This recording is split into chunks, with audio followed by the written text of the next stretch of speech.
So carrying on from upstairs, we've moved downstairs now to the jig.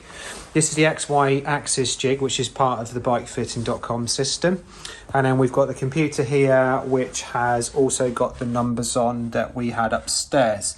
So I've got those numbers for guidance, and that's how we would set up the bike initially for the customer. This bike now has been ridden a number of times, and the position's been changed slightly, so the position isn't exactly the same as what we had on the data upstairs. But I wanted to show you how the XY axis machine works and then how we set it up. So we can use this system to set up mock-up bikes. So when we've got customers in for brand new builds, we'll do a full mock-up build which will be sat in the jig. We'll measure it up using the numbers that we've got from the bike fit on the computer, and then the customer then can see their final finished bike and size before we commit to sending it to paint. We can also use this machine if a customer's had a bike fit done elsewhere and they want to accurately copy it over to a new bike, or just verify that position's exactly right still. There isn't really any second guessing with this machine because it's using lasers to measure the position. So what we do is we fit a number of parts onto the bike. So this is the saddle gauge which goes on. And then with all of the pro saddles and the way that we reference all of our bikes when we're measuring up using the XY axis machine, is there's a mark here which you can just about see. If I try and zoom in, there's like a faint mark there, which is that line, and that goes right across the saddle. That's actually the 80mm width part of the saddle. So whenever we're doing a duplicate fit or copying a bike over, we always measure 80mm back using this gauge, and this gauge is measured 80mm between them, and then on the side it's got a little dot on it, and that's what we're going to measure the laser to, or line the laser up to.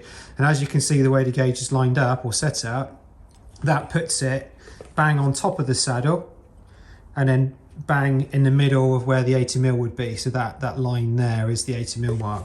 So first of all, we put that on the saddle and line it up. So that gives us our reference point, and then that can be accurate across all saddles. So the problem with just using from the tip or from the back of the saddle is all saddles are different shapes and sizes. So that can be fairly irrelevant. If it's a stubby saddle, and then I measure from the end of the stub to the handlebars, then that's going to be completely different to using a longer saddle, say like the Stealth. So the 80mm is what bike fitting system uses, and that's what we use. It feels more accurate. I can measure any bike using it and just get the coordinates I need to do. So first thing, saddle goes on there, or saddle gauge goes on there, should I say. And then the second part, this is a tool that we've made to fit onto into the narrow gap that we have on the one. So as you can see there, super narrow gap, and we couldn't actually fit the stock gauge in it, so we've done our own. And then this has got the lines on it for measuring the axes. So this is the up line, which measures the Y axis. So Y is height, and then X is distance forward and back, and then we've got the X axis as well. So we've got two measurements we can do from the saddle. So we're going to raise up to the saddle, and then fore and after the saddle. So that's the setback of the saddle, should I say. And then we're going to do the two measurements on the front, which I said. So to do that, first of all, we need to measure into the centre of the crank, which we use using the nifty trick, which is to pop an Allen key fitting in there. And then we can measure to the centre of that. So we would slide the gauge down. The gauge comes down, laser's turned on, and then you can see the laser there moving around on the bike. This is particularly hard to do with one hand. I normally do it with two. What I'll do is I'll just try and show you the camera there. So we've set a reference point onto the crank, so hopefully you'll be able to see the laser in the centre of the Allen key fitting in the crank. And then we zero that on the top of our gauge here. So those top two there underneath X and Y are zeroed down. That shows us the crank height in the centre, or the spindle, should I say. And then we move over to the saddle. So I'll just zoom in on this. This is the third take I've done because I didn't zoom in on it. There we go. So we just line that up to the dot at the top there. And then that number then comes across. So we get that lined up. And then that number, oh sorry, so that's the dot there. And then we pull that over to here, and then that shows us on the machine under the top there, that shows us I've got a setback of 200 millimeters from the center of my crank, and I've got a height of 218 from the crank center to the top of the saddle. And then you can click on the screen underneath there to record those numbers into the computer. We then can move it forwards and measure the XY axis for the handlebars. So I'll drop it down there and you'll see the laser coming in if I can point my camera in the right direction. So that lines up to there. So we get that bang on the dot there. And then that shows us a distance from the center of the crank of a 478. So 478 millimeters from center of the crank forward. And then we just move the laser back, drop down to the y-axis, and then the y-axis, there you go, got the dot nice on there. And then it shows a 627 for the height. So that's 627 height from the spindle. So everything's always referenced from the center of the crank. And that's how you basically do the alignment.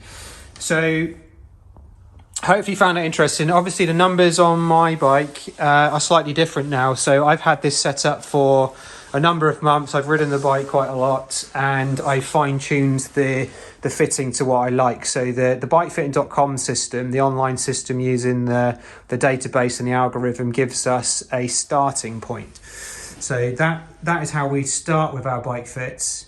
And then after that, we have the discussion with the customers, and we can fine-tune it according to their desired output of how the bike sort of feels and stuff, and then comfort, flexibility, all that sort of stuff. So hopefully you enjoyed that overview of the system, and also this final bit just showing you the XY axis machine.